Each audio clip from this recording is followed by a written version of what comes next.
Hello friends, આજે આપણે બનાવીશું બ્રેડ અને ચણાના લોટની નવી જ રેસીપી જે તમને પિઝા અને બર્ગરને ભૂલાવી દે તેવી છે અને એને બનતા ફક્ત 10 જ મિનિટનો સમય લાગે છે અને બાળકોને લંચ બોક્સમાં તમે આપશો અથવા તો મહેમાન આવશે તો એમને સર્વ કરશો તો બધાને ખૂબ જ ગમશે।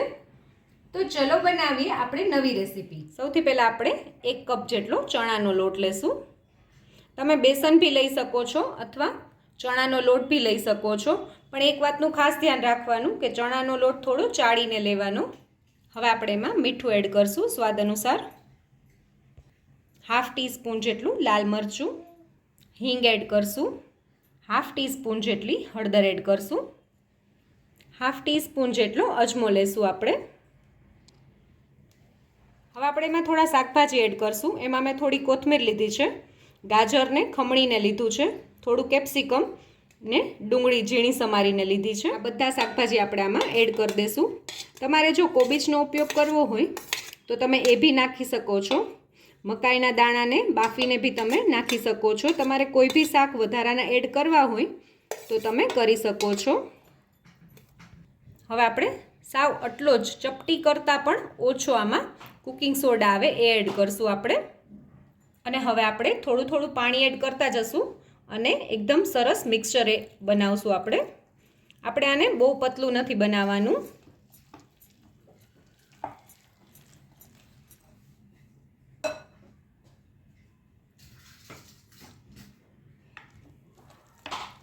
આપણે આપણું મિક્સચર આટલું પતલું રાખવાનું છે, બહુ જાડું બી નહીં અને બહુ પતલું બી નહીં। આ મિક્સચર બનાવતી વખતે મેં જે કપથી ચણાના લોટનું માપ લીધું હતું એ જ કપથી મેં પાણી લીધું છે। મેં 1 કપ ચણાના લોટની સામે 1 કપ જેટલા પાણીનો યુઝ કર્યો છે।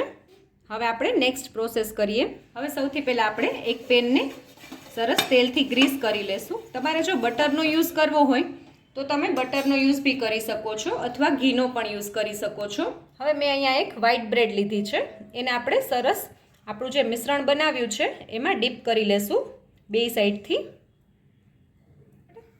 અને હવે આપણે આવી રીતે લઈ લેશું બ્રેડને, અને બ્રેડની જે ઉપરની સાઈડ છે એના ઉપર આપણે થોડુંક મિશ્રણ વધુ લગાવી દઈશું,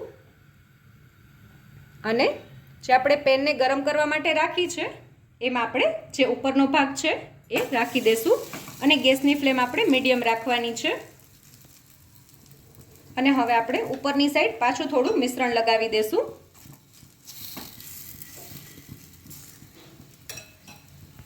અને બ્રેડની સાઈડમાં થોડું તેલ લગાવી દઈશું, અને 1 મિનિટ સુધી બ્રેડને આવી જ રીતે ચડવા દેશું।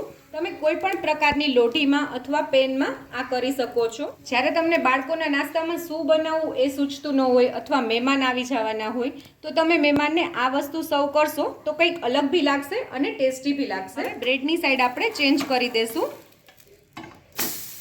તમે જોઈ શકો છો એકદમ સરસ આપણું જે ઉપરની સાઈડ છે સરસ થઈ ગઈ છે। હવે આપણે આ સાઈડ ઉપરની સાઈડ પહેલાં કેચઅપ લગાવી દઈશું, કેમ કે અત્યારે બાળકો હોય કે મોટા હોય બધાને કેચઅપ બહુ જ ભાવે છે, અને હવે સરસ રીતે સ્પ્રેડ કરી દઈશું કેચઅપને, અને હવે આપણે કેચઅપની ઉપર થોડું ચીઝ નાખી દઈશું। તમારે જો પનીર એડ કરવું હોય તો તમે ચીઝની સાથે પનીર બી નાખી શકો છો। હવે આપણે ચીઝની ઉપર થોડું પિઝા સિઝનિંગ એડ કરશું। તમારે જો પિઝા સિઝનિંગ એડ ના કરવું હોય તો તમે ચીલી ફ્લેક્સ અને ઓરેગાનો બી એડ કરી શકો છો, અથવા તો મરીનો પાવડર બી એડ કરી શકો છો, અથવા તો તમને કંઈ બી ન ભાવતું હોય તો તમે એમને ચીઝ બી રાખી શકો છો। હવે પાછું થોડું તેલ આપણે સાઈડમાં લગાવી દઈશું, અને ઢાંકણ ઢાંકીને આપણે 1 મિનિટ સુધી ચડવા દઈશું। 1 મિનિટ જેવો સમય થઈ ગયો છે। હવે આપણું ચીઝ બી સરસ રીતે મેલ્ટ થઈ ગયું છે। હવે આપણે બ્રેડને લઈ લેશું। હવે આપણે પિઝા કટરની મદદથી સરસ રીતે કટ કરી લેશું।